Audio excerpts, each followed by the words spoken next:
अस्सलाम वालेकुम student and friends, how are you.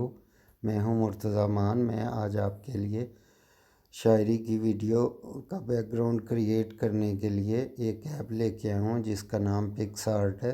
PicsArt में आप जाके इजीली अपनी शायरी की वीडियो का बैकग्राउंड क्रिएट कर सकते हैं। तो हम इसके प्लस के आइकन में जाते हैं।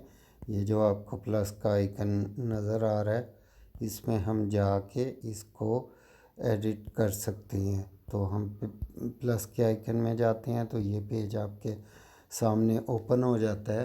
तो इस पेज में आपने स्क्रॉल डाउन करना है और नीचे चले जाना है। नीचे हम जब जैसे जाते हैं तो हमें यहाँ पे बैकग्राउंड का बटन आपको नज़र आ रहा है।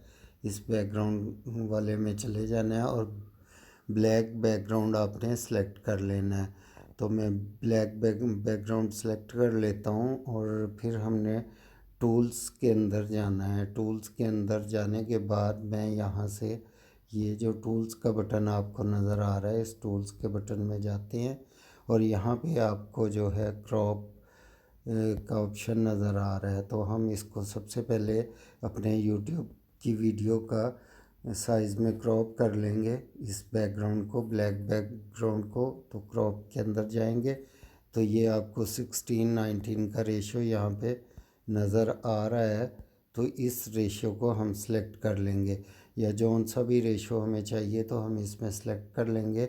लेकिन अभी हम यूट्यूब की वीडियो का रेशो सेलेक्ट कर रहे हैं क्योंकि हम यूट्यूब की वीडियो के लिए बैकग्राउंड क्रिएट कर रहे हैं। तो मैं 16:19 को सिलेक्ट कर लूँगा और ओके प्रेस कर दूँगा। तो ये स्क्रीन आपके सामने 16:19 में क्रिएट हो जाएगी। अब इसके अंदर मैं फ़ोटो ऐड करूँगा तो यहाँ टूल्स के अंदर मुझे ऐड फ़ोटो का बटन नज़र आ रहा है। तो ऐड फ़ोटो के थ्रू मैं इसके अंदर अपनी गैलरी के अंदर से फ़ोटो लेके आऊँगा जो मैं बैकग्राउंड के लिए यूज़ करना चाह रहा हूँ। तो मैं ऐड फ़ोटो के अंदर जाऊँगा और यहाँ से मैं कुछ बैकग्राउंड उठा लूँगा।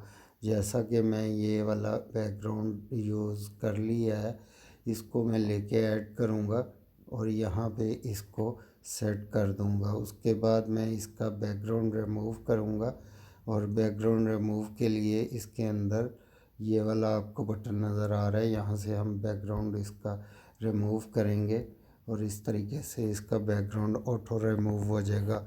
तो इस तरीके से होने के बैकग्राउंड रिमूव करने के बाद मैं इसको फ़ोटो को जो है वो एडजस्ट करूँगा कॉर्नर के अंदर इस तरीके से।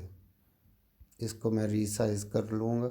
इस तरीके से मैं इसके अंदर एडजस्ट करके कर दूँगा और एक साइड पे मैं इसके लिए अपने टेक्स्ट की स्पेस छोड़ूँगा। तो उसके बाद मैं ओपेसिटी में जाऊँगा, इसकी ओपेसिटी थोड़ी कम कर दूँगा। उसके बाद फिर मैं इसके जो है सेटिंग के अंदर जाऊँगा, एडजस्ट वाले बटन के अंदर जाऊँगा। यहाँ से एडजस्ट के बटन में मैं जाके इसकी सबसे पहले मैं सैचुरेशन जो है उसको कम करूँगा। ये सैचुरेशन है और ये कंट्रास्ट है, तो सबसे पहले मैं इसकी सैचुरेशन कम करूँगा। इसके बटन में मैं जाके इसकी सैचुरेशन को कम कर दूँगा। उसके बाद मैं कंट्रास्ट को भी थोड़ा सा कम करूँगा। उसके बाद मैं इसके टेम्परेचर को अगर कंट्रोल करना चाहूँ तो इसके मैं टेम्परेचर को भी थोड़ा सा कम करूँगा। तो यहाँ से टेम्परेचर अप डाउन होता है, आप यहाँ से अपनी ज़रूरत के अकॉर्डिंग कर सकते हैं। उसके अलावा भी आप इसकी जितनी भी सेटिंग्स हैं इन सब को एडजस्ट कर सकते हैं। जहाँ पे आपको जो है वो अपना रिज़ल्ट्स मिल जाए वहाँ पे आप इसको सेट कर सकते हैं। तो इस तरीके के साथ मैं इसकी जो है वो सेटिंग को एडजस्ट करूँगा।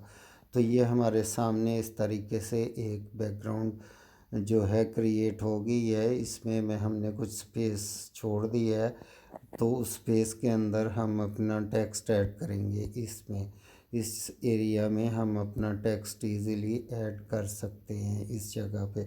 तो दोस्तों, वीडियो अच्छी लगे तो लाइक कर दें, सब्सक्राइब कर दें। बहुत शुक्रिया। अल्लाह हाफिज़।